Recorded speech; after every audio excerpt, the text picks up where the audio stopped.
আমি এটা গাই, কিন্তু আমি একটা জিনিস একজন আমার কাছে ধরা খাইছে।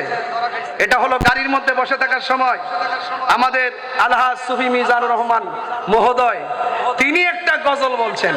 এটা আমার কাছে, আমি গাড়িতে বসে শুনছি, শুনতে শুনতে প্ল্যান করে ফেলাইছি যে এই গজলটার ভিতরে, সঙ্গীতটার ভিতরে সুন্দর অর্থ আছে। এটা দেহতত্ত্বের গান, কথা বলেন ঠিক আছে? আমি একটু এটি একটু গেয়ে, যেহেতু আমাকে দিয়েছিলেন সঙ্গীতই বলার জন্য, শেষ পর্যন্ত যেহেতু অনুমতি আরো বেশি করে পাইছি, তাহলে আমি বলে দিয়ে যাই আমাদের আলহাজ মিজানুর রহমান মহোদয়ের গাওয়া একটা সঙ্গীত আমি এখন গাইবো ইনশাল্লাহ। আপনার কি কষ্ট হবে নাকি? কষ্ট হবে? তাহলে আমি যেই কথাগুলো বলছি এই কথাগুলো আপনারা বুঝতে পেরেছেন তো? এক, আহলুস সুন্নাত ওয়াল জামাত বাতিলের সঙ্গে আপোষ করে, বাস বলবো।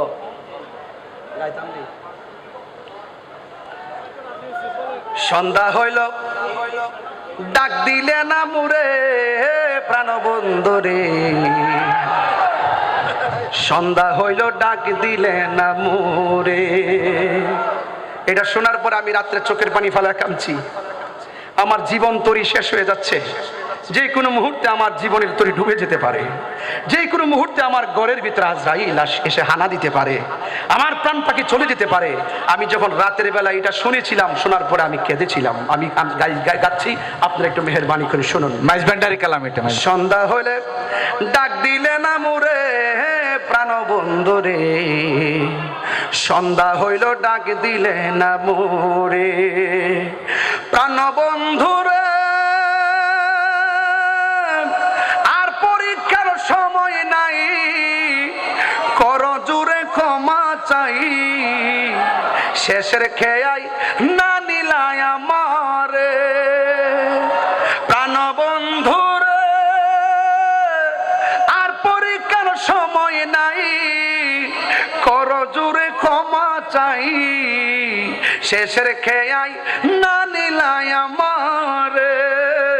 আরে আমার দিন তো এমনি যাবে, লোকে তোমায় কি বলিবে, আমার দিন তো এমনি যাবে, লোকে তোমায় কি বলিবে, এই দুঃখ রইল সুফি মিজানের অন্তরে প্রাণ বন্ধুরে।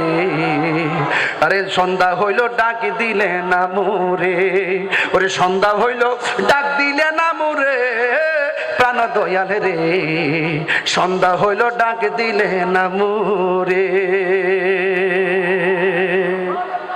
সবাই ভালো থাকবেন, সুস্থ থাকবেন, আমার জন্য খাস করে দোয়া করবেন যতদিন বাঁচবে। কি কি কি কি মারহাবা মারহাবা।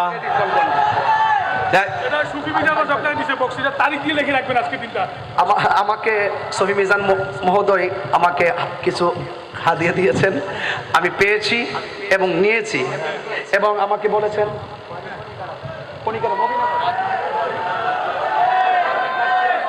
সময় নষ্ট হচ্ছে। সবাই আমার জন্য বাস বাস মারহাবা। আলহামদুলিল্লাহ আলহামদুলিল্লাহ। আচ্ছা, আমাদের সফি মহোদয়ের পক্ষ থেকে আমাকে হাদিয়া দিয়েছেন। সম্মানিত সুধী, আমাদের এই যে আমাদের বক্তা, উনি আমাদের আহলে সুন্নাত ওয়াল জামাতের প্রতিনিধিত্ব করছেন মাঠে ময়দানে। আমরা ওনার হায়াত দারাত চাই, আল্লাহর কাছে ওনার সুস্থতা চাই, ওনার নিরাপত্তা চাই, এবং আমাদের মাননীয় মন্ত্রী মহোদয়ের সামনে বলি যে আমাদের এই সমস্ত আলেমদেরকে যেন সরকার একটু সুদৃষ্টি দিয়ে দেখে এবং তারা রাষ্ট্রীয় নিরাপত্তা নিয়ে যেন মাঠে ময়দানে বক্তব্য দিতে পারে। সম্মানিত সুধী, এখন হুজুরের পরে আমাদের সবাই ভালো থাকবেন, আমার জন্য দোয়া করবেন। আবারও বলে দিয়ে যাই, মাইনাস নয় ম্যানেজ চাই। হিংসা আমার ভাষাগত দিক দিয়ে যদি কোনো ডানবাম হয়ে থাকে, আশা করি আপনারা আমাকে ক্ষমা সুন্দর দৃষ্টিতে দেখবেন। আর আমি আপনাদেরকে এতটুকু শুধু বলবো, আমি আপনাদেরকে মারহাবা। আমরা জেনেছি, আগেও জেনেছি আমাদের মন্ত্রী মহোদয় একজন আশিক রসুল সুফি ভক্ত, উনিও নাত রসুলের জন্য হাদিয়া পেশ করেছেন। মারহাবা। সুফি মিনিস্টার, মারহাবা। আমাদের সুফি মিনিস্টার সুফি মিজান মহোদয় বলছেন। আচ্ছা, আমাকে বলছিলেন যে আজকে আমাকে দাওয়াত করছিল নাতের জন্য, তো এরপর আমি কিছু আনুষঙ্গিক প্রাসঙ্গিক কথা বলেছি। আর আমি চেষ্টা করেছি মাঝে মাঝে এটার সাথে বিষয়ের সাথে মিল রেখে নাত বলার জন্য, আলহামদুলিল্লাহ বলেন। আর বিশেষ কথা হলো, আমি আপনাদের এই জমিয়তুল ফালাহ একটি কথা শুধু বলবো, আমি ছোট মানুষ হিসাবে এতটুকু কথা বলবো। আমার একটা ব্যক্তিগত একটা সংগঠন আছে, ডিআইবি, দাওয়াতে ইমানি বাংলাদেশ। আমি এটার মধ্যে একটা বাক্য আছে, সেটা হলো মাইনাস নয় ম্যানেজ চাই, হিংসা মুক্ত সুন্নিয়ত চাই। কথা কি ঠিক আছে তো ইনশাল্লাহ? আমি চাই আমরা সবাই মিলেমিশে সুন্নিয়তটাকে আরো অনেক দূর এগিয়ে নিয়ে যাব।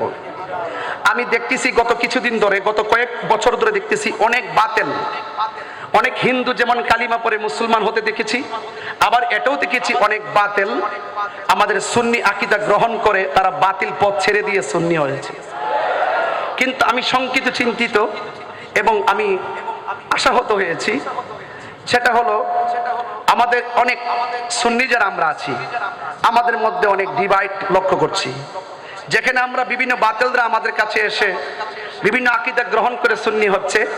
আমাদের সুন্নিদের অনেকে বিভিন্নভাবে বিভিন্ন কারণে অবস্থার প্রেক্ষিতে ভিন্ন দিকে ডাইভার্ট হচ্ছে। আমি আশা করব আমরা নিজেরা যেন আমরা ভাগ না হয়, নিজেরা যেন ভাগ না হয়, ঠিক কিনা বলেন? আমি মনে হয় জাফর স্যারের একটা বক্তব্য শুনছিলাম আজকে আসার পথে, হযরত আমিরে মুয়াবিয়া রাদিয়াল্লাহু আনহু সম্পর্কে আপনি মানে একটা বক্তব্য দিয়েছেন, খুব সুন্দর, আমার কাছে খুব ভালো লাগছে। যে আমি অনুরোধ করব, পায়ে হাত রেখে বলবো, আমাদের এই দেশে ইসলাম আসছে ওলি আল্লাহদের মাধ্যমে। এই আওয়াজে তো হবে না, ওলি প্রেমিকদের আওয়াজ কি বড় হয় না? আমি কিন্তু আজকে ওয়াজ করি নাই, আজকে আমি আমাকে যে বিষয় দিয়েছেন এই বিষয়ের আলোকে কিছু নবীর শান বুঝাই গেছি। হয়তো সেটা নাতের মাধ্যমে বলতাম, সেটা ওয়াজের মাধ্যমে বোঝানোর চেষ্টা করেছি। তো আমি অনুরোধ করব, এই দেশে ইসলাম আসছে ওলি আল্লাহদের মাধ্যমে। বড় করে বলতে হবে, এই দেশে ইসলাম আসছে ওলি আল্লাহদের মাধ্যমে। এবং এই দেশে অসংখ্য খানকা আছে, অসংখ্য পীরের দরবার আছে, আছে কি না বলেন? সকল পীর মাশায়েখদেরকে বলবো, আপনারা অ্যালার্ট থেকে আপনারা সারা জীবন দরবারকে যেভাবে সুন্নিয়তের মডেল বানিয়েছেন, এই মডেল যেন বিকৃত না হয়। আমি অনুরোধ করব, আপনাদের যেই সমস্ত দরবারের শাহজাদাগণ আছেন, প্রত্যেক দরবারের মূল পিসাবকে বলবো শাহজাদাগণের প্রতি আপনারা নজর দেন। এটা আপনাদের কাছে বিনীত অনুরোধ থাকবে। চট্টগ্রাম, আমি অনুরোধ করব, যেই সমস্ত দরবারে কোনো শাহজাদা যদি খারিজি হয়, তাকে দরবার থেকে বের করে দিবেন। এই আওয়াজ হবে না, জোরে বলতে হবে। আমার মেজাজ সম্পর্কে আপনারা জানেন, আমি হক কথা বলতে কাউকে ভয় পেয়ে কথা বলি না, এটা বুঝতে হবে। যদি আপনার দরবারের শাহজাদা যদি খারিজি হয়, তাকে ধাক্কা মেরে বের করে দিবেন। আপনার দরবারের শাহজাদা যদি শিয়া হয়, তাকে গলায় ধাক্কা দিয়ে বের করে দিবেন। আপনার সন্তান যদি বাতিল হয়, তাকে বের করে দিবেন। আর যদি বের করতে না পারেন, আমি অনুরোধ করবো আপনার সন্তানকে আপনি ঘরে আগে বোঝান। আপনার সন্তানকে ঘরে বুঝাইয়া বাহিরে এসে ওয়াজ করবেন, এটা মাথায় রেখে কাজ করবেন। সাবধানতার সাথে বলছি, যদি আপনার সন্তান আপনার কথা না মানে, দরবার থেকে বের করে আলাদা বাড়ি বানায় দেন। আপনার সম্পত্তি যা পাবেন সম্পদ দিয়ে বলে দেন যে তুমি আলাদা থাকো, কিন্তু আমার দরবারের নাম ব্যবহার করতে পারবো না।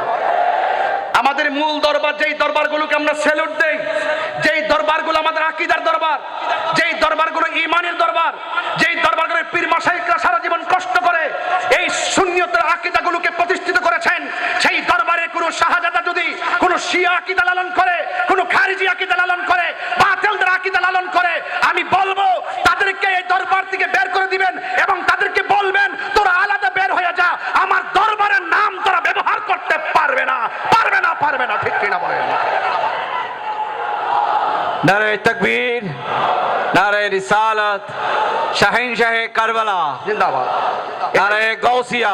এটাই হলো কারবালার চেতনা। কারবালা কোনো ঘটনা নয়, কারবালা মূলত একটি চেতনার নাম। যা আল হক ওয়া যাহাকাল বাতিল, ইন্নাল বাতিলা কানা যাহুকা। আছে অনেক দরবারে, আমি একবারে বলেছি বাতিল তো 72 ফেরকা। এই অনেক 72 ফেরকা, তো 72 ফেরকার কয়টা নাম বলবো? যতটুকু বুঝেন, নবী বিদ্বেষী যারা, আহলে বাইত বিদ্বেষী যারা, সাহাবী বিদ্বেষী যারা, ওলি বিদ্বেষী যারা, তারা সুন্নিয়তের নেম প্লেট ব্যবহার করে আমাদেরকে ধোঁকা দিতে পারবে না। কথা বলেন ঠিক কিনা? আচ্ছা, সবাইকে আমার কথার সাথে একমত আছেন? কারা কারা কথার সঙ্গে একমত আছেন হাত তুলে দেখান। সকালে ঐক্যবদ্ধভাবে জমিয়তুল ফালাহ থেকে আমরা ওয়াদা করলাম, আমরা সুলতানে কারবালাকে হৃদয়ে ধারণ করলাম, আমরা সোহাদে কারবালার চেতনাকে হৃদয়ে ধারণ